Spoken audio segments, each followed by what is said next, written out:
Hello and welcome. I'm your host, Neil Howard. Thank you so much for joining us again here on Health Professional Radio. In this segment, we're going to be speaking with Dr. Gregory Randolph. He's joining us here from Mass Eye and Ear to talk about his study on advanced thyroid cancer, state-of-the-art management that was presented this year. Welcome to Health Professional Radio, Dr. Randolph. Yes, hello. Thank you so much for having me. I'm glad that you could take the time with us this evening. Give us a bit of your professional background and talk about your current role at Mass Eye and Ear. I grew up in Flushing, Queens in New York, and then went to Harvard for my Otolaryngology-Head and neck surgical training and stayed here. I founded and direct the Thyroid and Parathyroid Surgical Division. And so most of my work as a head and neck surgeon is focused on the management of thyroid cancers. Mm-hmm. Tell us a bit about your experience researching thyroid cancer and the management of thyroid cancer as well. Yeah, it's very, very exciting. I'd say two main areas. The first is issues relating to the management of thyroid cancer in the neck, because the thyroid gland is very close to the nerve to the voice box, or nerve that is like the wire that powers the muscle of the vocal cords. So they're important in speech and swallowing and breathing. And so we've had a number of years of application of technology during surgery to allow us better, more nuanced control over those nerves to avoid their injury during thyroid surgery for thyroid cancers. That's multiple projects over a number of years on neural monitoring during thyroid surgery.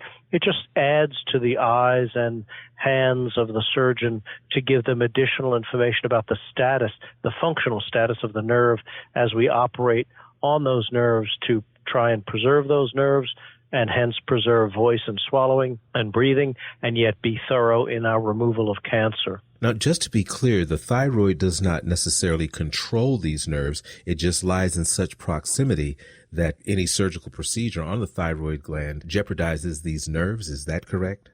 Absolutely, and very nicely stated. The thyroid gland is a kind of a bow tie shaped and bow tie positioned gland in the neck base, and directly behind it are these nerves that go to the voice box. So just as you said, it's don't really have anything to do with the thyroid. It is simply their proximity to the thyroid that endangers them during routine thyroid surgery, especially when you're dealing with cancers that may be extending outside of the thyroid gland, or cancers that may be spreading through nodal lymph node metastasis adjacent to the nerves. It can make a complex anatomic field even more high risk because of the invasiveness and nodal spread of some cancers. Explain the importance of the thyroid gland as it relates to different areas of the body. Well, the thyroid is a hormone factory. It produces thyroid hormones, and this in turn, you can kind of think of it as they are necessary at a certain basal rate for all metabolism. And so if you think of the body as like a car, you put your foot on the accelerator of the car an appropriate amount. If you don't have enough of those hormones, you don't have enough foot on the accelerator, the car slowly slows down and slowly grinds to a halt. If you have, in some circumstances, too much thyroid hormone, there are some conditions like Graves' disease or toxic nodules where there are too much excess thyroid hormones, then the car is running too fast and the door starts rattling and the pulse starts elevating, and there's excess activity, excess metabolism. The thyroid cancers, though, typically are not associated with thyroid hormone deficit or thyroid hormone excess. They are simply lumps in the gland that can locally spread to lymph nodes in the neck, but don't really, interestingly enough, have much effect on the function of the gland in general. Obviously, if the gland is removed surgically, then those patients need thyroid hormone replacement, which is a fairly straightforward daily medicine that can be given as a pill.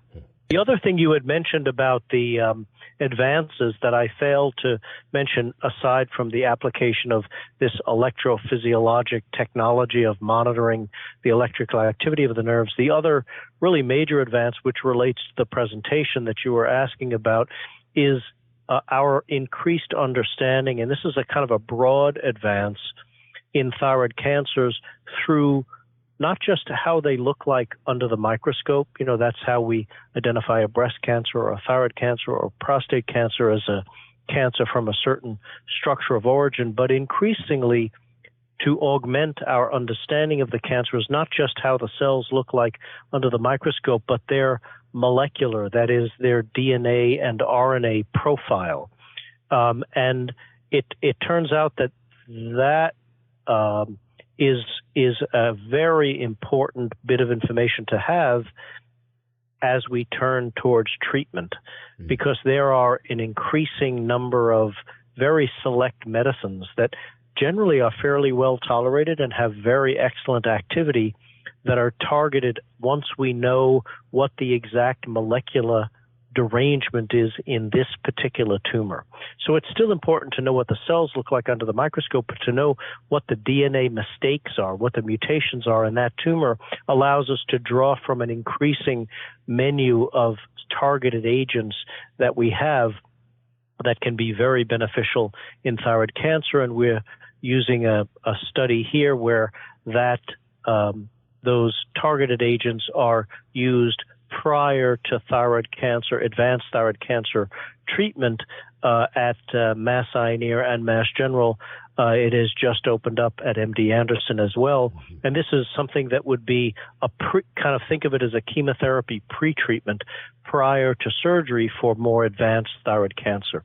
And that's got us all quite excited. Are there any other takeaways from your study, Advanced Thyroid Cancer, State-of-the-Art Management, and where was this data presented? This data it is a clinical trial, clinicaltrials.gov, that is underway at Mass Eye and Ear and has just opened at MD Anderson and will be opening later this year at Memorial Sloan Kettering. So the reason for doing the study is to develop information and objective outcomes as to the effectiveness of this specific approach. But we have treated many patients off protocol with these sorts of interventions, and we really do feel that it just really makes the timing of surgery kind of more strategic in patients that are presenting with more advanced thyroid cancers. Are there any other treatments or solutions other than the ones that you mentioned that you and your colleagues are excited about? Yeah, there are very small cancers or that present in the thyroid gland as a very small thyroid nodule, or also very small recurrent lymph nodes for existing cancers that can now be treated with a needle ablation technique rather than surgical removal.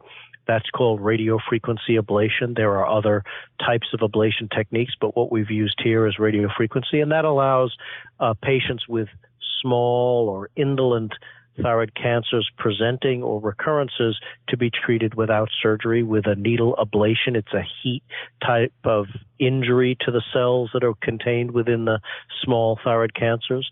So that is another new advance, again, for very select type of patients with thyroid cancer. The typical treatment, which is quite effective for the vast majority of thyroid cancers, is not with a radiofrequency needle or with a chemotherapy pretreatment. Those are for more advanced cancers, but simply thyroid surgery with removal of whatever nodes are involved. And then the patient after that surgery goes to endocrinology, and then radioactive iodine is considered in a subset of patients. And that combination of surgery with or without radioactive iodine is quite effective in the vast majority of routine thyroid cancers that we deal with. Well, give us a website where we can learn more about Mass Eye and Ear. Yes, the website will be www.masseyeandear.org, and you can actually look at all the different surgical divisions within the Department of Otolaryngology, Head and Neck Surgery here at Harvard. Doctor, I appreciate your time this evening. Thank you so much for joining us here on Health Professional Radio.